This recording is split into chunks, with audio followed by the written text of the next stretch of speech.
So for those of you who are not familiar with the unit you use, part of our tradition is to light a chalice to begin our services.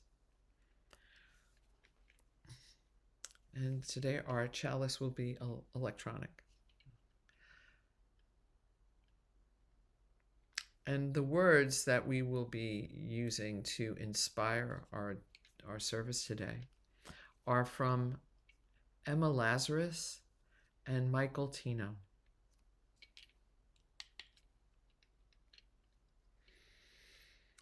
Give me your tired, your poor, your huddled masses, yearning to breathe free, the wretched refuse of your teeming shore.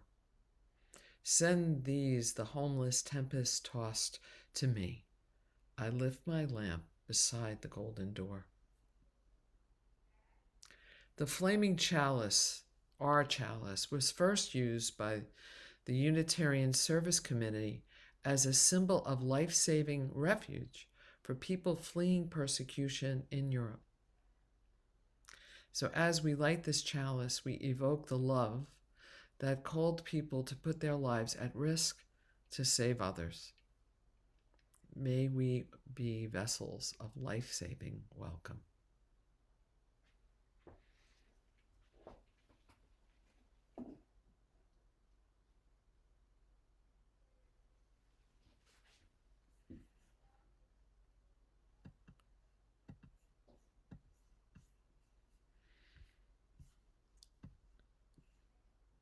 Several weeks ago, I had a lovely conversation with Judy Manton. All our conversations are lovely. And one of the things Judy brought up was an upcoming event that is being led, or that is a fundraiser, for the Northern New Jersey Sanctuary Coalition. And we discussed the work they're doing. And it became clear that it would be a gift to our congregation if we invited a few of their leaders to come and share with us the work that they do. So I'd like to express my gratitude and all of our gratitude to have two special guest presenters this morning with us, Ruby Cribbin and John Moscow, both from the Northern New Jersey Sanctuary Coalition. This organization provides humanitarian support and advocacy for victims of political, religious, LGBTQ, and female gender persecution who have applied for asylum. The work Sanctuary Coalition is doing is directly connected to the heart of this congregation and the sort of work that we do in the world. I'll share their bios with you later before they take time to speak with us. But for now, I'd like to invite us all to offer a warm welcome, UUCP welcome. I know we do this muted, but by clapping and waving our hands to welcome Ruby and John. Thank you so much for taking your time to be with us this morning.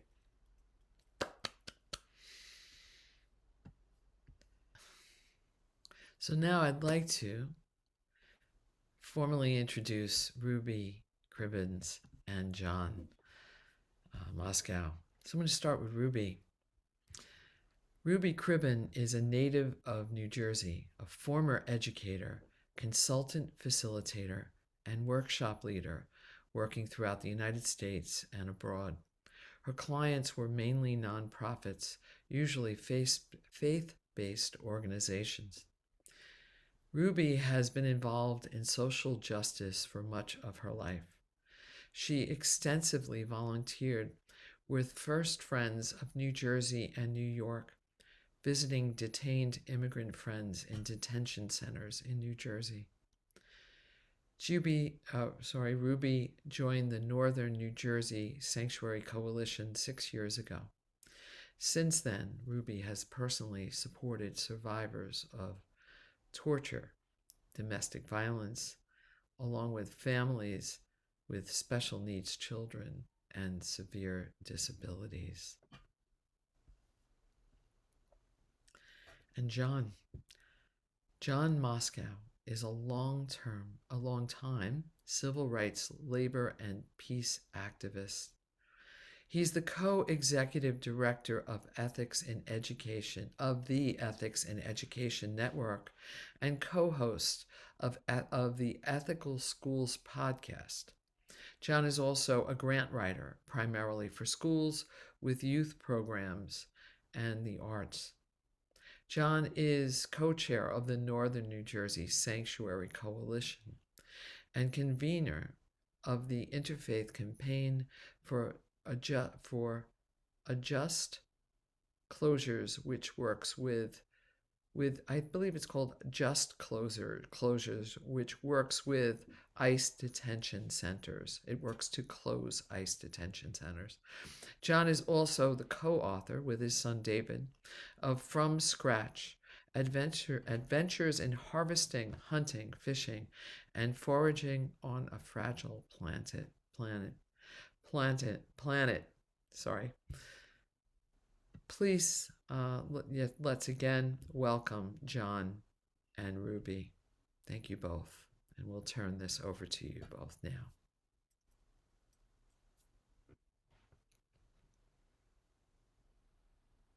In my work, in professional work, I was talking one day to a very well-known speaker, and she said to me, "Don't you feel embarrassed when people introduce you? It's like it's not you."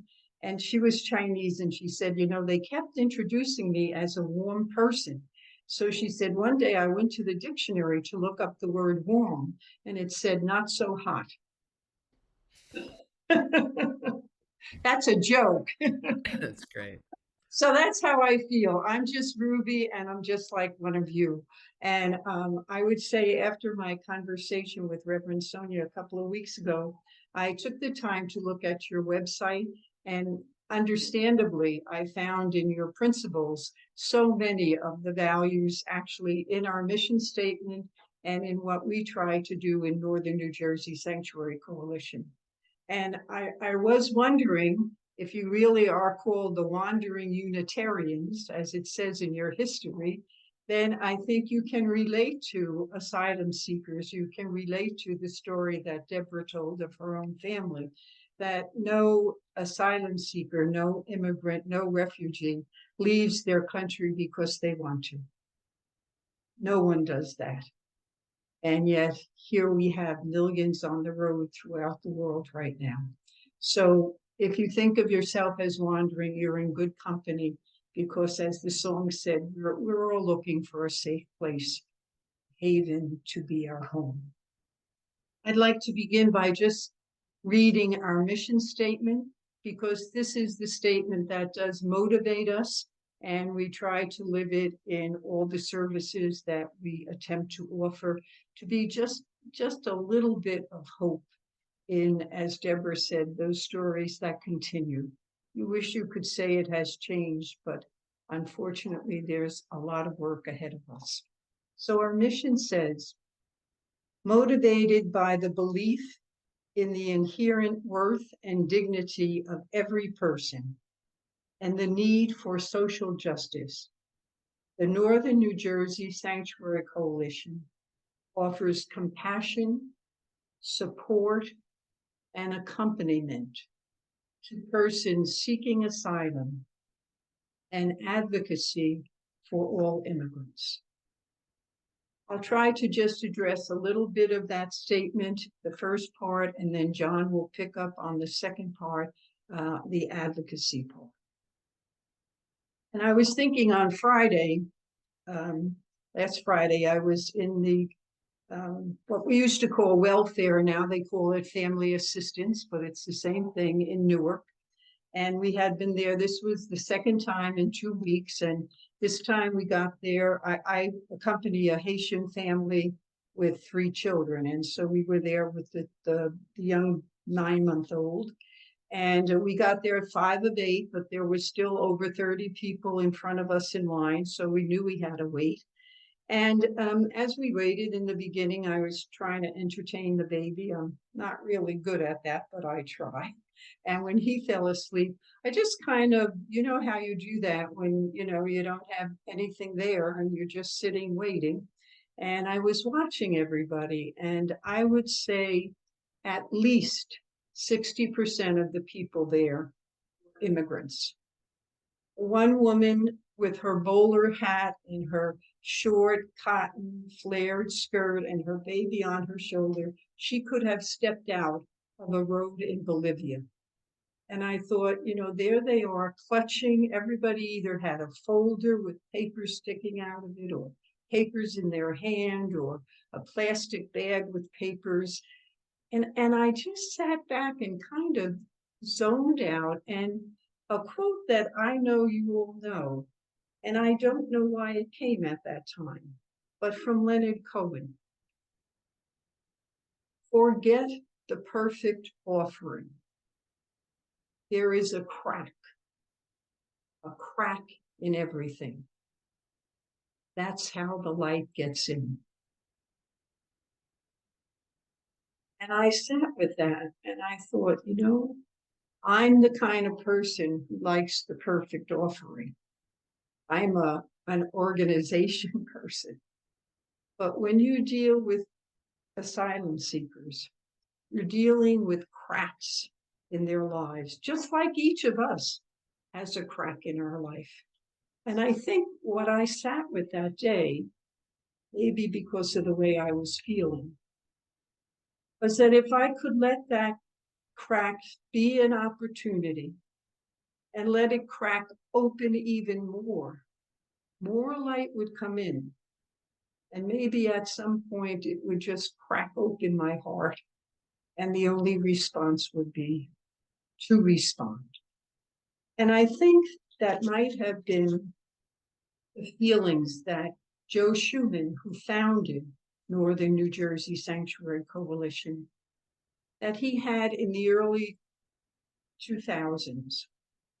He saw again this mass of immigrants coming across the southern border.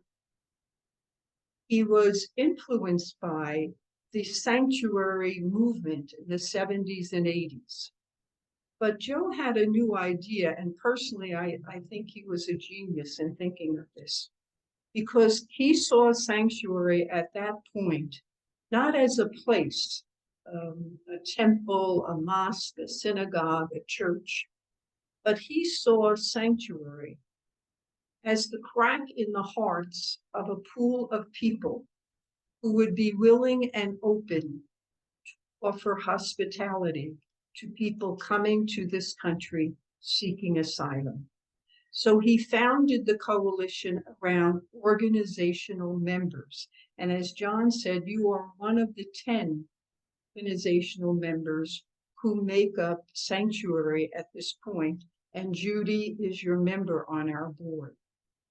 And it was actually that ability to be able to have, when someone came to us, either they come through another immigrant organization, they come from law offices, they come from pro bono offices. My family came from a connection I had at the southern border. However they come to us, we ask that they have a lawyer and that they be involved in the asylum process. If they don't have a lawyer, we try to work with them to get a lawyer. And then it's kind of a conversation. How does the need of this person fit with the resources we have? And when it does seems to be a fit and they become our clients, that's when we reach out. We reach out to our organizational members like you, and we reach beyond saying, would you be willing to host this newcomer to our country? We are able as a coalition to offer a small stipend to the host, but the benefit is you can't number the benefits when you have someone from perhaps a different age, a different culture, a different country, a different language living with you. The benefit to the asylum seeker, to our client, is that they become inserted into the country almost by osmosis. You know, I was trying to explain to my family why on the 4th of July we have fireworks and eat hot dogs and hamburgers. Now they got the fireworks, but why you would eat hot dogs and hamburgers, which I mean, that did not. Whereas if they had been sitting at a barbecue and just talking to people and that, they'd get a little bit more of a sense of how we do celebrate July 4th. Those were some of the things that happened when we had host. It was a real help for us also because the host was always joined by a board member. And those two people accompanied our client and also made the connection to the rest of us. So I know Judy still does this informal social visiting, little informal gatherings, coming to our fundraising dinner, coming to a meeting. This is how we got to know each other so that it wasn't just services we were offering. We were trying to offer that compassion and support and accompany walking with this new person coming to this country. Unfortunately, maybe, you know, I need to look at the crack. Maybe it's an opportunity. When COVID came, because we had to be aware of the safety of our clients as well as our hosts, we could no longer have that opportunity for our clients to live with the host. And so instead, they either had an apartment or we helped them get an apartment, and then we paid either the full rent or part of the rent. The other difference now, the downside of that is, well, one downside, to be very honest, was the drain on our resources. You can imagine the difference between offering a small stipend and trying to pay rent. And that's not just, I mean, that's in any county in New Jersey right now, where the rents are just exorbitant. The other downside was we had to really be much more intentional about knowing our clients because there weren't the opportunities for social gatherings and meetings. We were like you, we were on Zoom. And I think the downside for the our clients was there wasn't that daily opportunity. You know, something as simple to a new person coming to the country is, you know, where are the buses?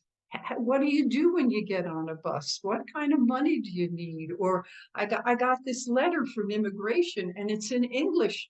What does it say? Should I be worried? Is it just telling me a court date? Well, those kinds of things were no longer there. You really had to help them happen. So we're hoping now at this point, and this is where I'm hoping you're opening that crack in your heart, that we can again begin to reach out to hosts and to offer people the opportunity to offer hospitality to new immigrants. That the challenge right now is that before COVID, because of the situations with the detention centers here in New Jersey, most of the people coming to us were single people, and the main majority were men. Now the people coming to us are more families, and it is a very different situation, certainly in trying to host a group of people rather than one person. But we're hopeful, you know, you have to keep on. And you may be hearing from us in the future. And I hope that if you do, you might look around and see, is it possible for me to do that? The other thing, I also want to say, offering housing is something that you do not find in other groups. I mean, I know I looked for my family. Housing for everybody, for you as well as for myself, is a difficulty. And it's a real challenge for people new who probably will not have working papers for maybe my family. It took them, the family I accompany, it took them 14 months to get Social Security and working papers. And so how do you pay rent when you're trying to get that? I heard on NPR the other day, they say 6 months. I thought, oh no, that's what it says on the paper, but that's not what's happening in reality. So in addition to housing, which I would say is fundamental, housing, a job, and learning English, those are the three things that asylum seekers really desperately have to work with. But in our services really respond to the needs that our clients have. And each one of those is different because their story is different. Certainly, we try to put them in touch with any local, any county, any state, and any federal organizations where they have the right to get assistance. Often, though, the bureaucracy, and I have come to understand, if it looks bureaucratic for me and I'm going through these 10 papers, what is it like for someone who doesn't even understand what the bureaucracy is like? And often the papers are in English. I would have to say the best system for translation is the medical system. If you go into the medical system, they usually wheel in this little Zoom thing and you can get translations in 41 languages. The worst I've found now, the family I accompany live in Irvington, the worst is the school system. And this is a town where I think it's something like 43% are Haitian immigrants, and yet we still get everything. All the papers that come home are English. And picture yourself as a mother, and this paper comes home with your son. You don't know if it's telling you that, he did terrible in school today, or that they're going on a class trip, or that he needs this inoculation. That's where some of the services that I call them in the gap that we try to provide. I kind of tried to think back to the last couple of months. Now, Judy, I'm sorry to keep pointing you out, but you are a board member. Judy has done a lot of work with ESL, with our clients. And as I said earlier, she often does a little social thing like visiting. And that's so important for people, particularly if they're living in apartments by themselves. Other things we've done is we ensure that the medical coverage and the food stamps that they're entitled to, that they receive those. And again, it makes such a difference. I don't like this, but I have to say it's true. It makes such a difference when I accompany our client and say, I am from Northern New Jersey Sanctuary Coalition, and I'm advocating for this person. The difference is unbelievable. And it's because, we know the way the system will work, and we try to let it work that way. We also had to speak to a car insurance person because the rates they were charging our clients were not just. And we knew that, and we were able to intervene there. We provided a session on budgeting to help them understand as they look to the next year or the next 2 years, what do they see for themselves. We helped ensure that employees were accountable for an employee, and employers were accountable for an employee that had a particular medical need and needed some consideration on the job. And often we have to, even though our clients have lawyers, we often have to, what would I say? Maybe prod them a little, okay? Because if they have pro bono lawyers they're overwhelmed. They're stressed and overwhelmed with the number of clients they have.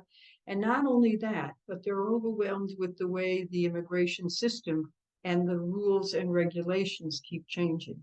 And often if one of our clients has hired a lawyer, they're the ones that are the most unresponsive. So just trying, I think of the family that I accompany, just trying to keep track of their immigration papers, their immigration dates, the dates with their lawyers, the medical appointments for their daughter, the medications, and the school. It's like, it's truly overwhelming. So anywhere where we can help with that, that's something that we can do. And sometimes, again, we just stand there and support them when, like a parent dies. Where cultures where the family is so close, to know that their mother is sick and died in another country. You cannot be there to grieve with the family. You cannot be there for the burial. You can just stand here and your family wonders why. And often they don't understand you cannot, even if you had the money, you cannot leave the country. That is something that I would say from experience, I watched 2 months later. It's still a very raw wound in people's hearts. And that happens all the time. And sometimes it's sickness. Sometimes in some countries, it's being robbed or being attacked. And there, that sense of helplessness because you're here and there's nothing you can do about it. That's where we try to, to be there, to accompany, to walk with. Now you can see and I've just picked out some things. A lot of this is things all of you could help us with. And we often reach out to our organizational members and beyond for some of these services. And sometimes we need services as an organization because we are totally volunteer. We don't have any paid staff. We don't have any building. We don't have any room. We have a post office box. That's it. So it helps that we can also invite others in so that you can be part of addressing this system today. And I was just at a picnic yesterday with First Friends. We gathered some of our former clients, and some of them are doing really well, and some of them are still struggling along. And one of them came up to me and said, Ruby, I want to remind you of something you said. And I was like, oh, did I say? And he said to me, you said you cannot accompany immigrants, asylum seekers, or refugees without becoming an activist and being involved in advocacy. And that's the second part. I didn't remember saying that, but I certainly agree with that. And so I would ask John to pick up on the second part of our mission statement, which speaks about advocacy, not just for asylum seekers, but for all immigrants. So John? Thank you, Ruby. Yeah, it's critical that our mission is both, excuse me, working with individual friends, individual clients, and trying for system change, because working with individuals is totally and absolutely essential, because people need support and assistance, as Ruby was saying, right now. But only working with individuals is like trying to bail out the Atlantic 1 teaspoon at a time. And we've got to be doing something about the system. And, you know, it's so fitting that Reverend Sonia started with the quote from Emma Lazarus, because you know, I was just with some young relatives who were visiting from Utah, and I took them to the Statue of Liberty. And so I was reading them and explaining to them what the poem meant. And she says that the Statue of Liberty's name is Mother of Exiles. And one of the lines she says after the portion that Reverend Sonia read off, I lift my lamp beside the golden door. Well, the first thing that we do, that the United States does when immigrants come in, is put them in jail. That's the reality. They call it detention, which is a nice word, but it's jail. The Elizabeth Detention Center in Elizabeth is a jail. And so the kind of work that we do in our advocacy, we work with a number of other groups, including First Friends, which is also one of our member organizations, as well as we're a member of the New Jersey Alliance for Immigrant Justice. We work with Pax Christi, work with Casa Freehold in Freehold, New Jersey.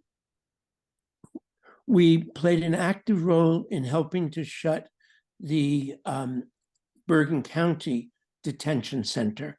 And at this point, as a result of advocacy, the state last year passed a law banning ICE detention centers in New Jersey.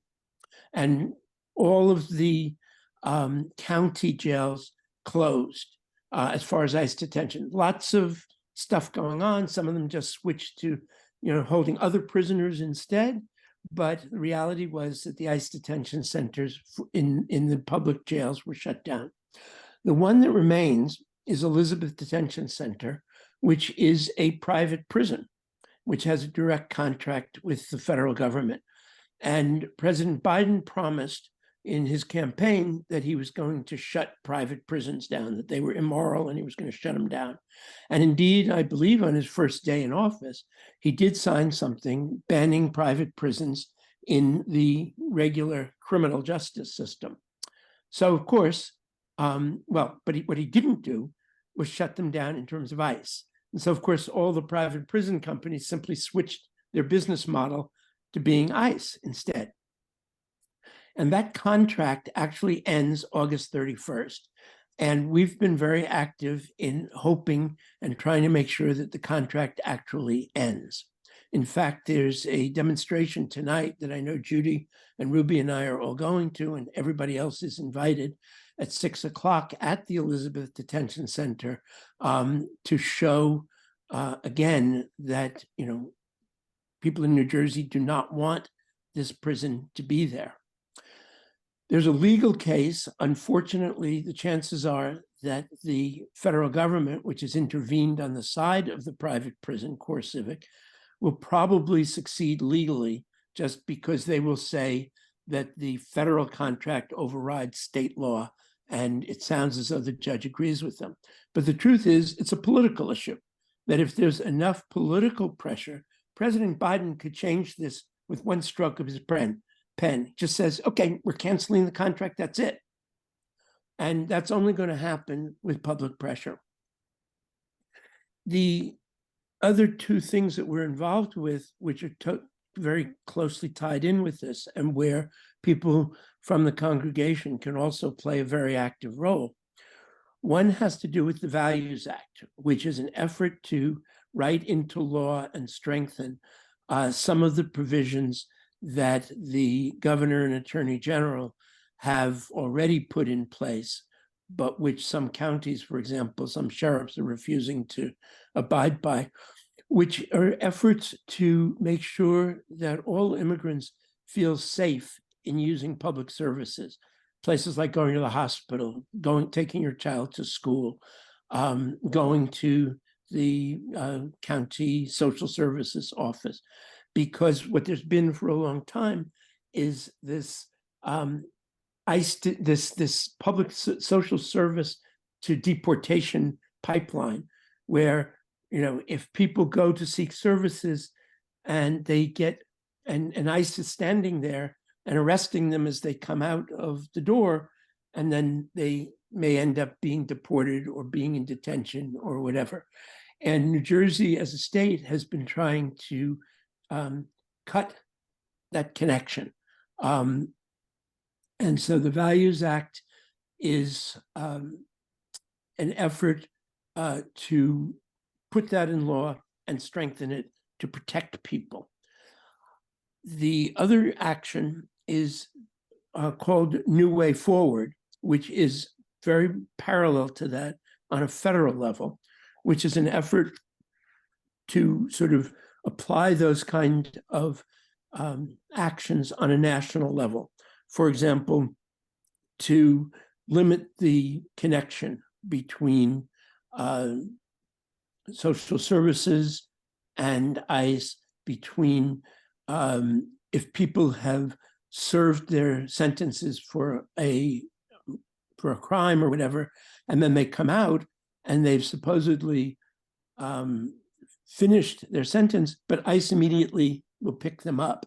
And in fact, what we've found in some cases is that people have been acquitted in the criminal justice system, and ICE disregards that, and the very fact that they've been arrested detains them and then tries to deport them. So some of the ways that people can be active in this, everybody has different strategies, different things they feel comfortable with. Some people feel comfortable with coming to demonstrations, other people don't. Some people are happy to write letters to the newspaper. other people don't. Some people call their congressional representative or senator, others don't. All of these are, some people sign petitions. It's going to take all of these to have an effect. And so if you're sort of thinking, well, what can I do? The real answer is, of all the things that Ruby's mentioned, the things that I've mentioned, pick the things that feel comfortable to you. Whatever you can do is going to help, whether it's, providing immediate transportation to somebody who needs a ride someplace, or if it's going to a demonstration or writing a letter, all of these things are useful. And then the last thing I'll say is just to repeat both what Reverend Sonia said and what Ruby said, and I'm sure that Judy's been saying, is we're having this benefit dinner honoring Joe Truman on October 1st. It's going to be at Temple Emeth in Teaneck from 4 to 7. And it's to raise money because we don't get any kind of government funding. We have been successful in getting a couple of very, very helpful, but relatively small in the scheme of things, grants. But the reality is that we need money. We've already, this fall, had to turn away several people who've asked for help. And we've done what we could do in terms of connecting them to other organizations. But we've had to say that in order to fulfill the commitments we've already made to individuals, that until we get some more money in, we're extremely limited in what we can do. So if you can come, it's going to be, I think, a really enjoyable event. Please come. If you can't come, please consider making a donation. And again, it's going to be all of us together to try to lift that lamp beside the golden door. So thank you. I just would like to just say one thing in closing. I have this quote in my book. Every morning I look at it. Mary Oliver, you know it. Plan to do with your one wild and precious life. And on a Sunday morning like this, it couldn't be more marvelous. We all know what a gift life is to us, and it's the only one we have. So what are you going to do with it? I would say, as John said, yes, be comfortable, but stretch yourself beyond the comfortability. Believe me, at my age, on my bucket list was not to be accompanying a Haitian family seeking asylum. But the universe presented it, and you let the crack get this light come in, and you respond. So when you think about Northern New Jersey Sanctuary Coalition, ask yourself, what do I plan to do with my one wild and precious life? Thank you.